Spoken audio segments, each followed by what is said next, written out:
ប្រមានគឺចាក់សោទ្វាររបស់អ្នកស្នាក់នៅក្នុងបន្ទប់កុំដើរចេញក្រៅទីប្រជុំជន Holovrit ស្ថិតនៅក្នុងអបិយជំនឿស្ថិតនៅក្នុងស្រមោលភ្នំអាប់វាគឺជាកន្លែងស្ងាត់មួយប៉ុន្តែមានរឿងមួយដែលអ្នករាល់គ្នាដឹងគឺនៅយុគពេញបរមីគឺត្រូវហាមឃាត់កុំឲ្យដើរចូលទៅក្នុងព្រៃការប្រមានគឺដូចគ្នា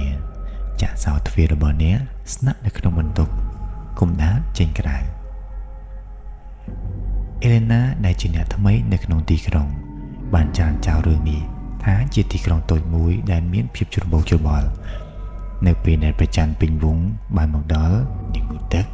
ក្នុងព្រៃក្នុងអាប់ការចង់ដឹងចង់ឃើញបានកើតឡើងការប្រមានហាក់ដូចគ្នាតែធ្វើឲ្យនាងគិតថាវាគួរឲ្យអស់សំណើចនៅពេលដែលនាងដើរចេញទៅខាងក្រៅទីក្រុងស្ងប់ស្ងាត់ខ្យល់អាកាសត្រជាក់ព្រះច័ន្ទទាបបញ្ចេញស្រមោលវែងនៅលើដងផ្លូវក្រាលថ្មមើលពីចម្ងាយព្រៃក្រោតដណ្ដប់ទៅដោយអាប់នៅពេលដែលអេលីណាចូលទៅជិតនាងបានឃើញពួកគេភ្លើងភ្លឺផ្លែតកំពុងតែរាំនៅចន្លោះដើមឈើពួកវាផ្លាស់ទីក្នុងលំនាំចង្វាក់ចម្លែកពេលនោះ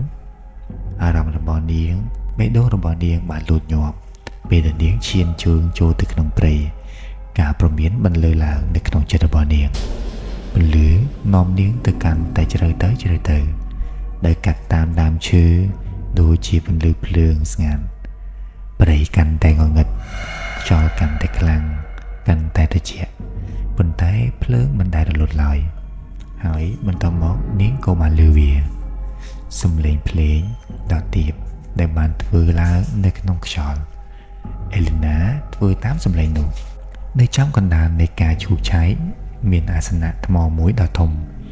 ដែលផ្ទៃរបស់វាទទួលរងនូវអាកាសធាតុខ្យល់និងភ្លៀងរាប់សតវត្សនៅជុំវិញនោះមានអ្វីម្យ៉ាងមុខរបស់ពួកគេបិទបាំងទៅដោយក្រណាត់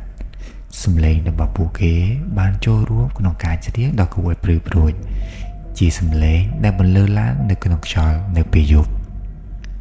ហេលីណាបាននៅពីក្រោយដើមឈើខ្យល់ដង្ហើមរបស់នាងជាប់ក្នុងបំពង់កនាងបានជពុំយើងដួលនៅលើវត្ថុបុរាណជាអ្វីដែលនាងមិនអាចយល់បាននាងបានងាកក្រោយប៉ុន្តែនាងមិនអាចមើលទៅឆ្ងាយបានទេនាងបានលើកដៃឡើងទៅលើមេឃនៅពេលដែលការច្រៀងបន្ទរកាន់តែខ្លាំងចលនារបស់ពួកគេបានធ្វើដូចជាផ្នែកមួយនៃការរាំដ៏ចម្លែកហើយបន្ទាប់មកខ្យល់ក៏បានផ្លាស់ប្ដូរសំឡេងប្រែទៅជារំញ័រទាបធ្វើឲ្យដីញ័រនៅក្រោមជើងរបស់នាងពន្លឺព្រះច័ន្ទហាក់ដូចជាកាន់តែព្រឺឡើងនិងត្រជាក់បញ្ចេញស្រមោលខុសពីធម្មជាតិដែលវិលវល់និងព្រិចដោយសត្វមានជីវិតពីអាសនៈរូបងងឹតមួយចាប់ផ្ដើមឡើងវាមានកម្ពស់ខ្ពស់និងមានគ្រោងឆ្អឹងទម្រង់របស់វាឆេះដូចជាអណ្ដាតភ្លើងភ្នែករបស់វាភ្លឺដោយពន្លឺខុសពីធម្មជាតិហើយមាត់របស់វាបើកដោយសំឡេងស្រែកអ្នកដែលស្លៀកសម្លៀកបំពាក់បានលុតជង្គង់សូត្រធម៌ខណៈសត្វនោះចុះពីអាសនៈការភ័យខ្លាចបានចាក់ឬនាងដល់ដី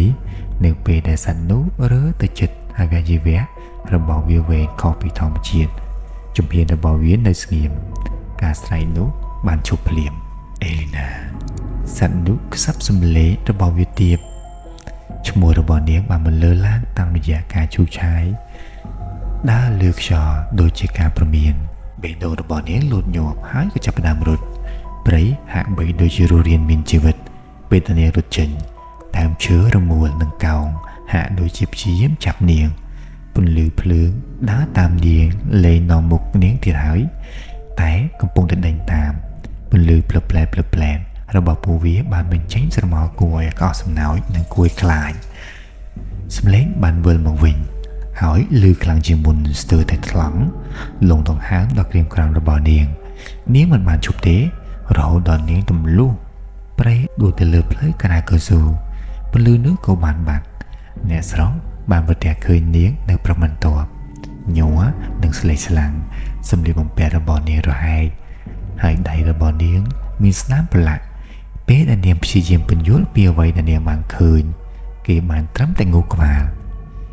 អ្នកចាស់ទុំម្នាក់បាននិយាយយ៉ាងក្រៀមក្រំថាអ្នកបានឃើញពិធីនេះគេឲ្យអ្នកចាក់ចេញតែមិនយូរប៉ុន្មានអេលីណាបានចាក់ចេញពី Holloway នៅថ្ងៃបន្ទាប់ដោយមិនអាចទ្រាំទ្រនឹងការគៀសម្កត់និងការប្រមានដោយខ្សឹបប្រាប់ប៉ុន្តែមិនថានាងទៅដល់ទីណាព្រះច័ន្ទពេញវងដើរតាមនាងរហូតនៅថ្ងៃព្រះច័ន្ទពេញបរមីនាងភ្ញាក់ឡើងឃើញបន្ទប់ងូតទឹករបស់នាងពោពេញទៅដោយពន្លឺពណ៌ប្រាក់សម្លេងស្រទន់បន្លឺឡើងពីស្រមោលនៅខាងក្រៅបង្អួចពន្លឺបានរាប់នៅខាងកែមនៃភ្នែករបស់នាងហើយនៅពេលយប់ស្ងាត់នាងបានឮវាម្ដងទៀតអេលីណាពិធីសាសនាបានគិតឃើញថាបទពិសោធន៍ដ៏ក្រៀមក្រំរបស់អេលីណាជាមួយនឹងពិធីសម្ងាត់នៅក្រោមព្រះច័ន្ទពេញវង